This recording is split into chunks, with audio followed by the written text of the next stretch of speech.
I want to begin by taking this opportunity to thank the chairwoman of the Agriculture Committee and the ranking member for their very, very strong efforts in getting this bill to the floor today. Their steady hand of leadership has made vast improvements for America's agricultural community and our economy as a whole. And I know that the tireless efforts of our chairwoman and her staff undoubtedly leave America's foreign policy in a stronger position than when she found it. And I know she's worked with a forward-looking vision for a thriving agricultural economy and rural community. I also want to thank the chairwoman and the ranking member for working with me and all the members of our committee throughout the process that got us here today. And because of this strong work, I'm urging my colleagues to vote for cloture on the motion to proceed to this bill.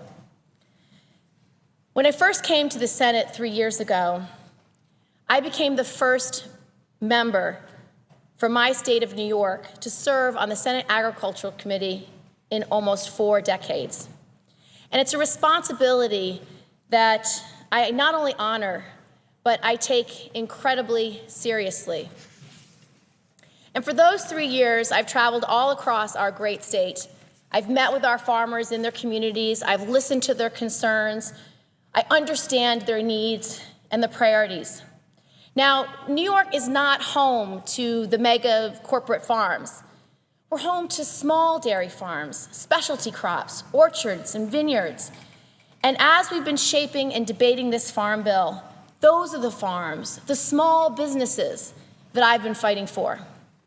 Now, I am very grateful that this bill will help our specialty crop growers by providing them with dedicated funding stream as well as a better way to protect against disasters. And I'm also very proud of the good work with broadband investments to make sure that our rural communities have access to the internet. We also worked hard on trying to guarantee more transparency and accountability in how we price milk in this country. But we cannot forget that this bill is much more than a number of esoteric figures. What a farm bill is about, it's about how we protect and create a growing economy for small businesses, agricultural businesses, the middle class, and those families that are desperately trying to get there. The Farm Bill is about the health of the agricultural industry. It's about the health of our families with nutritious food that's actually within reach of the children who need it. So as a mother, I am very concerned that this current Farm Bill cuts $4.5 billion from the Supplemental Nutrition Assistance Program. It's the SNAP program, food stamps as we know it, over the next 10 years. Now, I'm incredibly disappointed and even troubled that my Republican colleagues are seeking to cut food stamps even more from those cuts.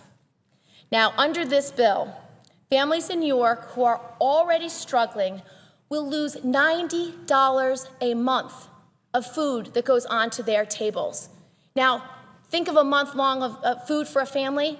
It's basically the last week. The last week, a family will not have enough food to feed their children. Now, $90 a month may not seem like a lot of money to some people, but I can tell you, if you are a parent who's trying to protect your children and feed them good, wholesome, nutritious foods, it means everything in the world. Now, I don't know for any parents who's watching today whether you've personally ever heard your child say, "Mommy, I'm still hungry." Well, imagine not being able to help your child and feed your child.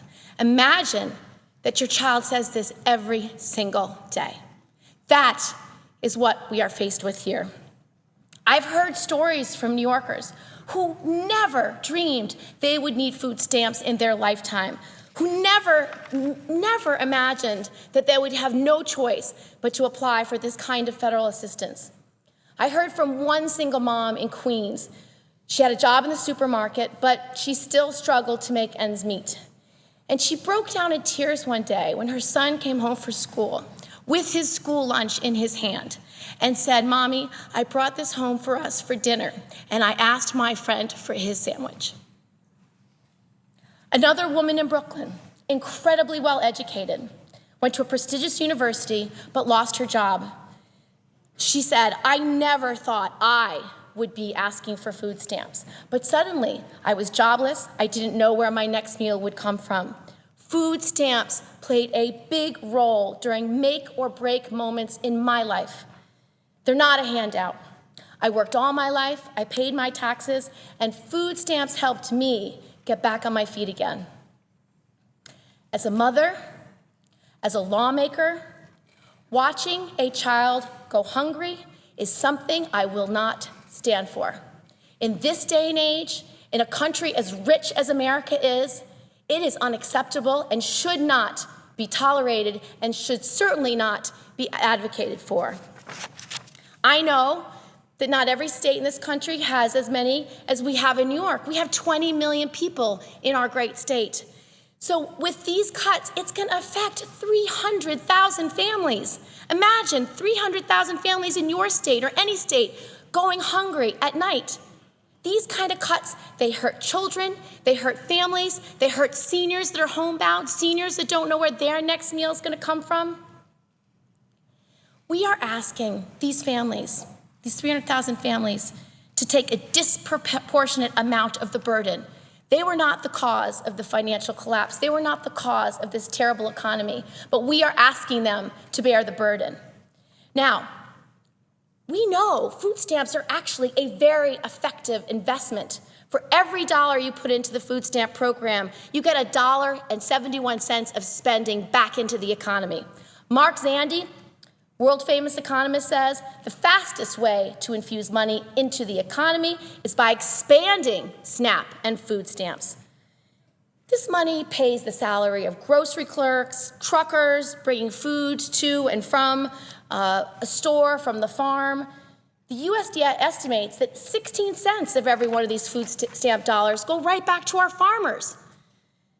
And despite widespread myths and inaccuracies, there is so little fraud in the SNAP program, less than 1%. That's a penny on a dollar.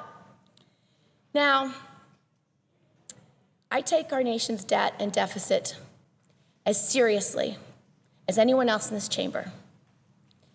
And I applaud the chairwoman and the ranking member for being able to curb spending.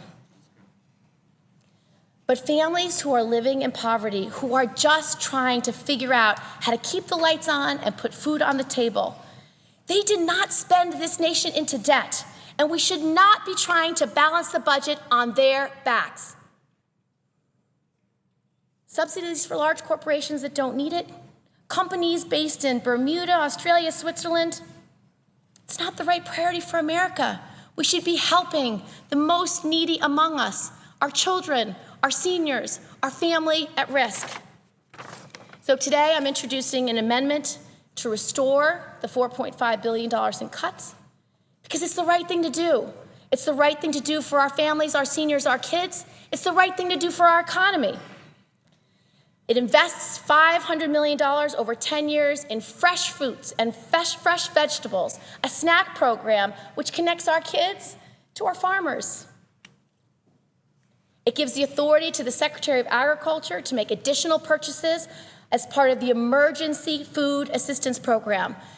It's useful when we have all-time high rates of hunger and unemployment that put unbelievable demands onto these emergency feeding organizations. And to pay for these investments in our children's health and health of the economy, my amendment makes a very modest reduction in government subsidies to some of the most highly profitable companies. My amendment lowers the subsidies to companies from billions per year to hundreds of millions per year. Anyone who argues that these companies will struggle from this shift needs to meet a family who is dependent on food stamps to feed their children. As I said earlier, this farm bill, like all legislation, it's about our priorities. It's a reflection of our values. So I'm asking my colleagues, let's agree that children deserve healthy meals so they can live healthy lives, so they can learn, so they can grow, so they can reach their God-given potential. Let's agree that it's a worthwhile investment in our future to make sure that children do not go hungry in this country.